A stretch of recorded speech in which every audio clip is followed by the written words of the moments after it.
Hello everyone, today I'm reviewing the Olympus VR 350.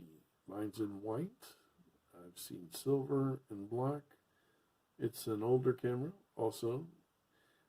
This one's 16 megapixels. The screen on the back is 3 inches. It's an equivalent to a 24 to 240 millimeter equivalent camera. The f-stops is from 3 to 5.7. Let me turn it on for you. When you turn it on, it extends, the lens extends a little bit. Not too bad. The form factor is really good on the camera, but it is a little slippery on the hands. There's not much grip there, so you got to be really careful that this camera doesn't slip out of your hands. That's one of the negatives that I have with the camera. And I use it on program mode. It's pretty much, you could change a few settings on it, but I got auto for flash.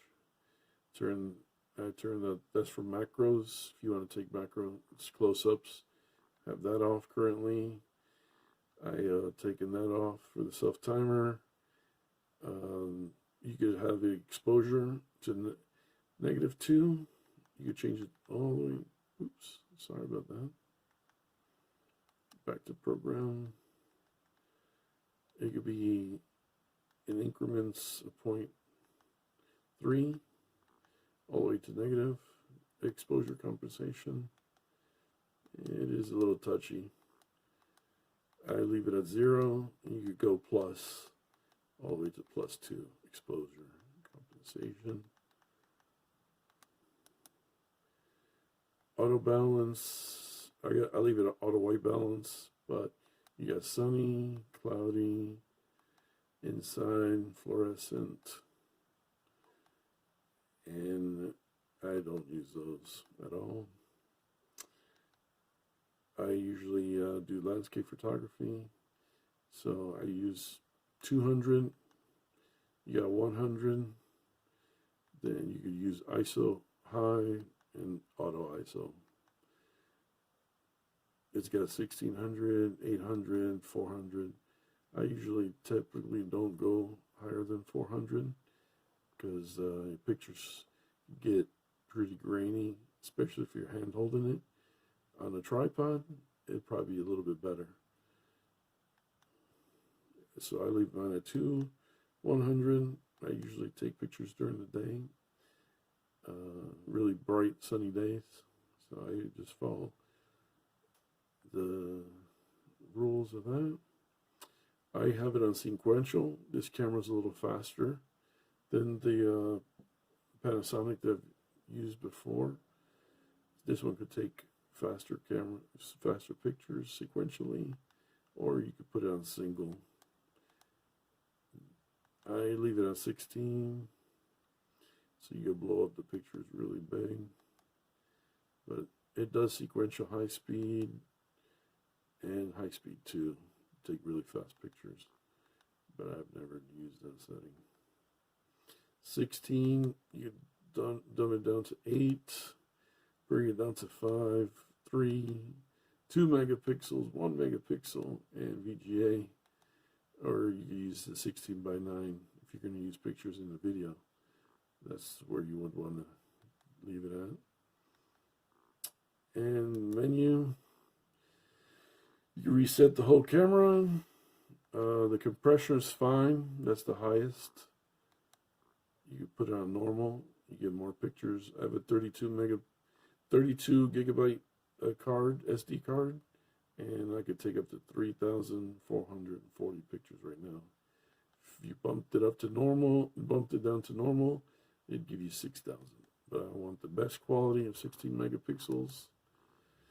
AF mode, I have it on spot, but you can change those to either face if you're taking pictures of people, or AF tracking, I like spot. Digital zoom I have off. Image stabilizer I have on. AF illuminations on. I leave the icon grid. You can take videos with it 720p, but it's a limit up to 9 minutes at a time. But you can do it. It's 30 frames per second, but it's just videos is for online. You could probably get on it, but I wouldn't use that.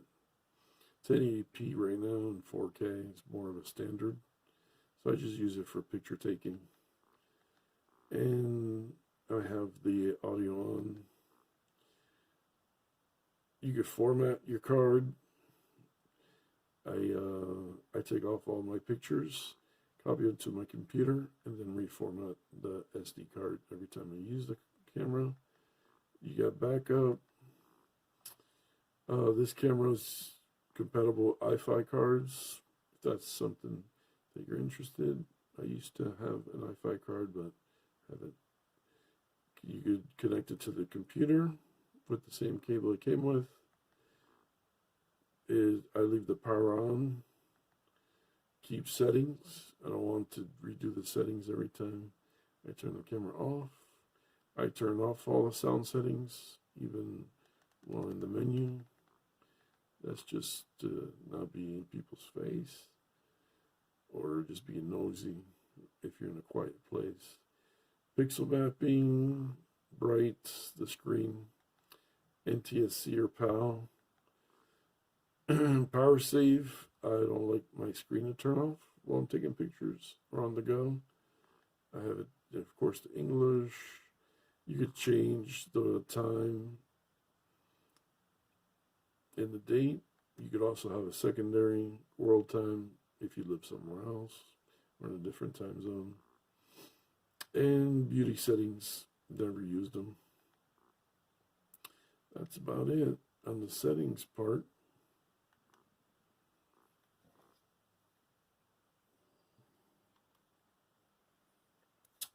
The screen's 3 inches from here to here. It's pretty bright.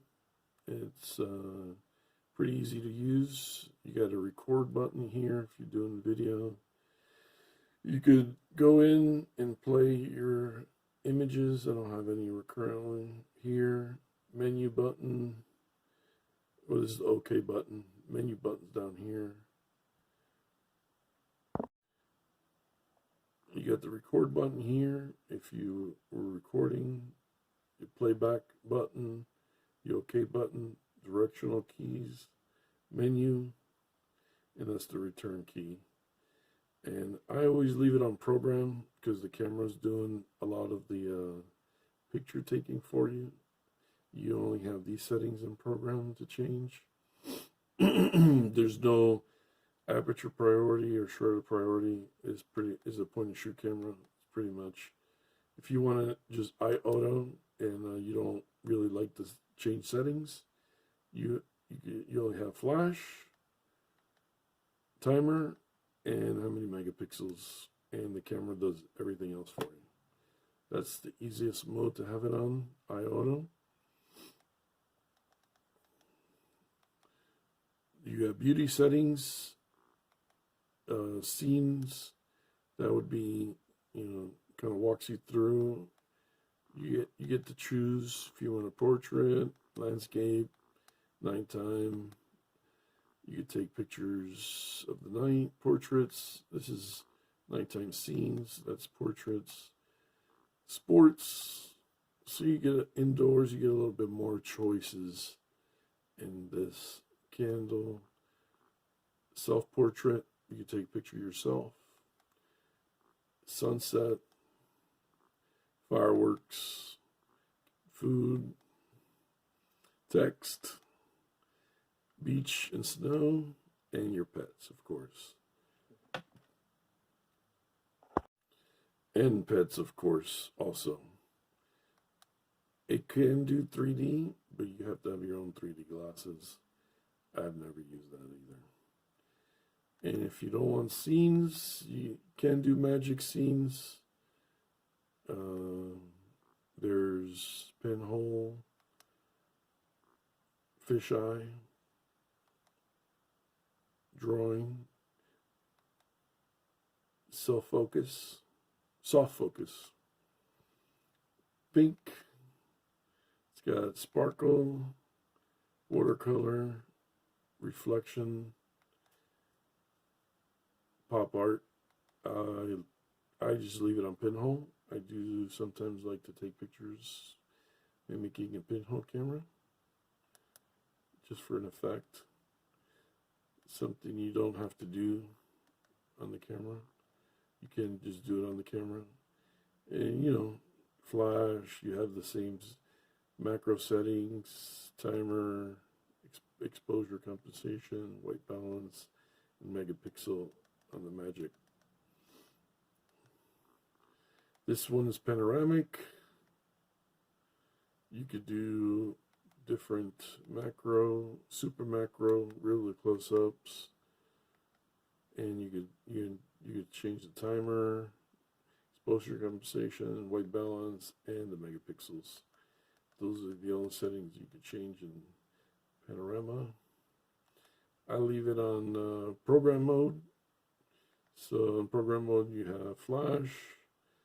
If you want macro modes, super macro, timer, and the timer is 12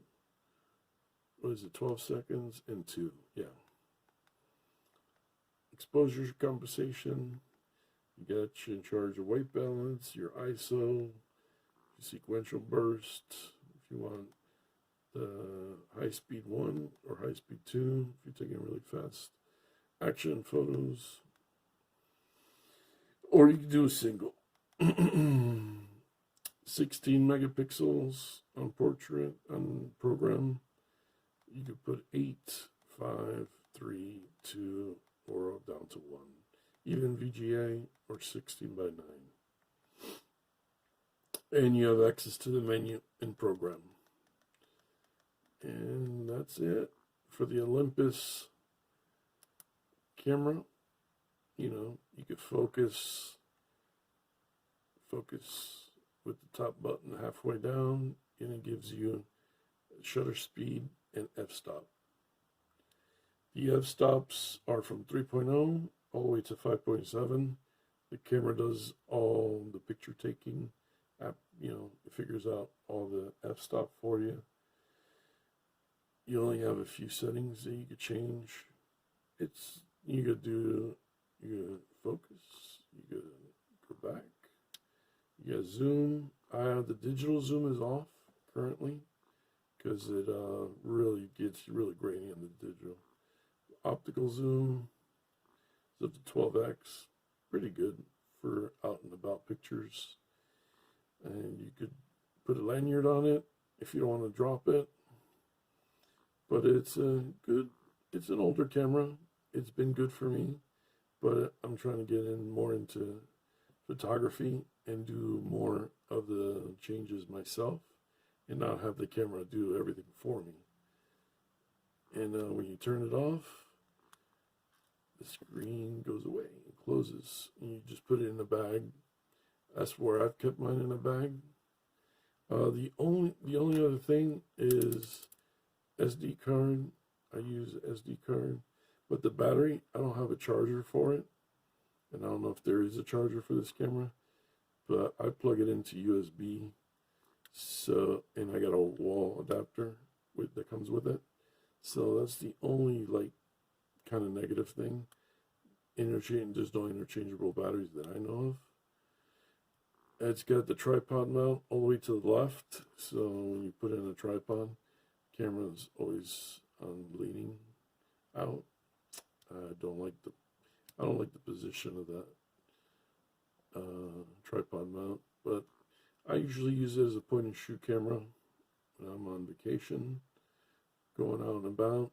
But yeah, it's a little slippery. It does have flash. I tend to never use the flash in this camera. And that's about it for the Olympus. It's the VR 350. 10 megapixel camera. Oh, sorry. All right, that's about it on the review on the Olympus VR 350. It's an older camera that I've taken care of it. but I'm just trying to do more, get into more photography and buy more expensive cameras down the road. All right, this is Remo Productions. Like and subscribe. Have a good day.